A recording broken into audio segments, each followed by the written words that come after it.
আসসালামু আলাইকুম ওয়া রাহমাতুল্লাহি ওয়া বারাকাতুহু।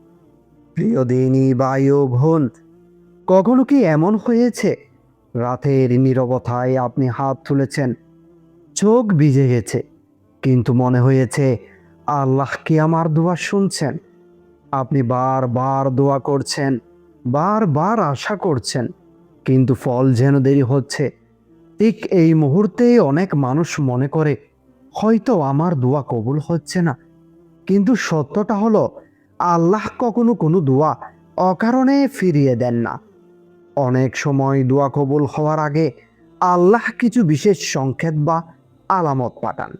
এই আলামতগুলো বুঝতে পারলে আপনি বুঝবেন আপনার জীবনে বড় পরিবর্তন আসতে যাচ্ছে। তো আজ আমরা জানব দোয়া কবুল হওয়ার সেই 7টি স্পষ্ট আলামত। যদি এই আলামতগুলোর কোনোটা আপনার জীবনে দেখা যায়, তাহলে হয়তো আপনার সুখের সময় খুবই কাছে। প্রথম আলামত, হঠাৎ আল্লাহর দিকে মন বেশি ঝুঁকে যাওয়া। দোয়া কবুল হওয়ার একটি বড় আলামত হলো হঠাৎ করে মানুষের হৃদয় আল্লাহর দিকে বেশি ঝুঁকে যায়। আগে হয়তো নামাজে মন বসতো না, দোয়া করতে ইচ্ছে হতো না, কিন্তু এক সময় দেখা যায় হৃদয় অদ্ভুতভাবে আল্লাহকে খুঁজতে শুরু করে। নামাজ পড়তে ভালো লাগে, কোরআন শুনতে শান্তি লাগে, সিজদায় মাথা রাখলে মন হালকা হয়ে যায়। এটি কোনো কাকতালীয় বিষয় না, কারণ আল্লাহ যখন কাউকে বিশেষ রহমত দিতে চান, তখন প্রথমে তার হৃদয়কে নিজের দিকে টেনে নেন। তাই যদি মনে হয় আপনার হৃদয় আগের চেয়েও বেশি আল্লাহকে স্মরণ করছে, তাহলে বুঝবেন এটি একটি বড় সংকেত। কখনো কখনো মানুষের জীবনে এমন একটি সময় আসে যখন হঠাৎ করে তার হৃদয়ের ভেতরে অদ্ভুত পরিবর্তন শুরু হয়। আগে হয়তো নামাজ ছিল শুধু একটি দায়িত্ব, দোয়া ছিল কিছু ছাওয়া পাওয়ার কথা, কিন্তু হঠাৎ করে দেখা যায় মানুষ নামাজে দাঁড়ালে তার হৃদয় নরম হয়ে যায়। সেজদায় গেলে মনে হয় যেন সমস্ত কষ্ট আল্লাহর সামনে রেখে দেওয়া যাচ্ছে। আগে হয়তো কোরআন পড়তে খুব একটি ইচ্ছে হতো না, কিন্তু এখন কোরআনের শব্দগুলো শুনলেই মনে হয় এগুলোর ভেতরে কোনো গভীর শান্তি আছে। মানুষ তখন বুঝতে শুরু করে তার হৃদয় যেন ধীরে ধীরে বদলে যাচ্ছে। এই পরিবর্তনটা কেবল মানুষের নিজের সিদ্ধান্তে হয় না, অনেক সময় এটি আল্লাহর বিশেষ রহমতেরই ফল।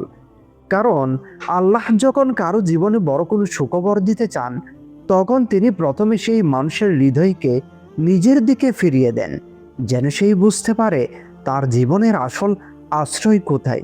তাই যদি হঠাৎ করে আপনার হৃদয় আগের চেয়েও বেশি আল্লাহকে স্মরণ করতে শুরু করে, তাহলে হয়তো এটি শুধু একটি অনুভূতি নয়, হয়তো এটি সেই মুহূর্তেরই শুরু যখন আল্লাহ আপনার জীবনের নতুন অধ্যায় খুলতে যাচ্ছেন। দ্বিতীয় আলামত, বারবার চোখে পানি চলে আসা। কখনো কখনো মানুষ বুঝতেই পারে না কেন তার চোখে পানি চলে আসে। নামাজের সময়, দোয়ার সময়, অথবা একা থাকলে হৃদয় ভারী হয়ে যায়। এই কান্না দুর্বলতা নয়, এই কান্না হলো হৃদয়ের পরিশুদ্ধতার আলামত। রাসূল করিম সাল্লাল্লাহু আলাইহি ওয়াসাল্লাম বলেছেন, যেই চোখ আল্লাহর হয়ে কাঁদে সেই চোখ জাহান্নামের আগুন থেকে নিরাপদ। অনেক সময় এই কান্না হয় কারণ আল্লাহ আপনার দোয়া শুনছেন এবং আপনার হৃদয়কে নরম করে দিচ্ছেন। কখনো কখনো মানুষ নিজেই বুঝতে পারে না কেন তার চোখের পানি চলে আসে। নামাজে দাঁড়ালে, দোয়ার সময় হাত তুললে, অথবা একা রাতে আল্লাহকে ডাকলে হঠাৎ করে বুকটা ভারী হয়ে যায়, চোখে পানি চলে আসে। এই কান্না কোনো দুর্বলতার কান্না নয়, এই কান্না হলো এমন একটি অনুভূতি যেখানে মানুষের হৃদয় আল্লাহর সামনে সম্পূর্ণভাবে নরম হয়ে যায়। অনেক মানুষ আছে যারা বছরের পর বছর কঠিন হয়ে থাকে, তাদের চোখে পানি আসে না, কিন্তু যখন আল্লাহ কারো হৃদয়কে স্পর্শ করেন, তখন সেই হৃদয় নরম হয়ে যায়। সেই মানুষ তখন বুঝতে পারে সে আসলে কতটা অসহায় আর আল্লাহ কতটা দয়ালু। এই কান্না অনেক সময় সেই মুহূর্তের ইঙ্গিত দেয় যখন আল্লাহ আপনার দোয়া শুনছেন এবং আপনার হৃদয়কে নিজের কাছে টেনে নিচ্ছেন। তাই যদি কখনো দোয়া করতে গিয়ে আপনার চোখ ভিজে যায়, তাহলে এটাকে দুর্বলতা মনে করবেন না। হয়তো এটি সেই কান্না যা আল্লাহর কাছে সবচেয়ে বেশি প্রিয়। তৃতীয় আলামত, কঠিন সময় হঠাৎ সহজ হয়ে যাওয়া। দোয়া কবুল হওয়ার আগে অনেক সময় আল্লাহ মানুষের জীবনে থাকা কিছু সমস্যাকে ধীরে ধীরে সহজ করে দেন।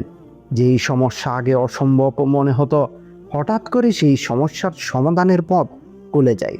মানুষ অবাক হয়ে ভাবে, এটা কিভাবে সম্ভব হলো? কিন্তু যারা বিশ্বাস করে তারা জানে এটি আল্লাহরই রহমত। এটি সেই মুহূর্ত যখন আল্লাহ আপনার জীবনের বন্ধ দরজাগুলো খুলতে শুরু করেন। চতুর্থ আলামত, অজানা জায়গা থেকে সাহায্য পাওয়া। কখনো এমন হয় যে আপনি ভাবতেও পারেননি কেউ আপনাকে সাহায্য করবে, কিন্তু হঠাৎ করে কেউ এসে সাহায্যের হাত বাড়িয়ে দেয়। কখনো কোনো বন্ধু, কখনো অপরিচিত কেউ, কখনো এমন একটি সুযোগ যা আপনি কল্পনাও করেননি। কোরআনে আল্লাহ বলেন, আল্লাহ এমন জায়গা থেকে রিজিক দেন যেখান থেকে মানুষ কল্পনাও করে না। এই অপ্রত্যাশিত সাহায্য অনেক সময় দোয়া কবুল হওয়ার আগের একটি স্পষ্ট আলামত। পঞ্চম আলামত, মনে অদ্ভুত শান্তি অনুভব করা। সমস্যা হয়তো এখনো শেষ হয়নি, কিন্তু তবুও হৃদয়ের ভেতরে অদ্ভুত একটি শান্তি থাকে। মনে হয় সব ঠিক হয়ে যাবে। এই অনুভূতি খুবই মূল্যবান, কারণ এটি আল্লাহর পক্ষ থেকে এক ধরনের সান্ত্বনা। যেন আল্লাহ বলছেন, ধৈর্য ধরো, আমি তোমার জন্য কিছু ভালো প্রস্তুত করেছি। খারাপ কাজ থেকে দূরে চলে যাওয়া দোয়া কবুল হওয়ার আরেকটি বড় আলামত হলো মানুষ ধীরে ধীরে খারাপ কাজ থেকে দূরে চলে যায়। আগে যেই সব কাজ সহজ মনে হতো, এখন সেগুলো করতে অস্বস্তি লাগে। পাপের দিকে মন যায় না, বরং মনে হয় নিজেকে আরো ভালো করতে হবে। কারণ আল্লাহ যখন কারো জীবনে বড় রহমত দিতে চান, তখন আগে তার জীবনকে পরিষ্কার করে দেন। বারবার মনে হওয়া কিছু ভালো হতে যাচ্ছে। সবচেয়ে আশ্চর্যের বিষয় হলো, অনেক সময় কোনো স্পষ্ট কারণ ছাড়াই মানুষের মনে একটি অনুভূতি জন্ম নেয়। মনে হয় কিছু একটি ভালো হতে যাচ্ছে। সমস্যা আছে, কষ্টও আছে, তবু হৃদয়ের ভেতরে একটি আলো জ্বলে থাকে। এটি কেবল কল্পনা না, অনেক সময় এটি আল্লাহর পক্ষ থেকে দেওয়া আশার বার্তা। কারণ আল্লাহ যখন দীর্ঘ ধৈর্যের পর কাউকে পুরস্কার দিতে চান, তখন তার হৃদয়ে এই আশা জাগিয়ে দেন, যেন মানুষ ভেঙে না পড়ে। তাই যদি আপনার হৃদয় বলে ভালো কিছু খুব কাছে, তাহলে সেই অনুভূতিকে অবহেলা করবেন না। হয়তো সত্যি আপনার জীবনের কঠিন সময় শেষ হতে চলেছে। হয়তো খুব শীঘ্রই আল্লাহ আপনার দোয়ার উত্তর দেবেন। আপনি যদি দীর্ঘদিন ধরে দোয়া করে থাকেন, যদি ধৈর্য ধরে থাকেন, তাহলে মনে রাখবেন, আল্লাহ কখনো ধৈর্যশীল মানুষকে নিরাশ করেন না। হয়তো আজ, না হয়তো কাল, না, কিন্তু ঠিক সময়ে আল্লাহ আপনার জীবনের সবচেয়ে সুন্দর পরিবর্তন নিয়ে আসবেন। তাই দোয়া করা বন্ধ করবেন না, কারণ যেই দোয়া আল্লাহর কাছে পৌঁছে যায়, তার উত্তর একদিন অবশ্যই আসবে।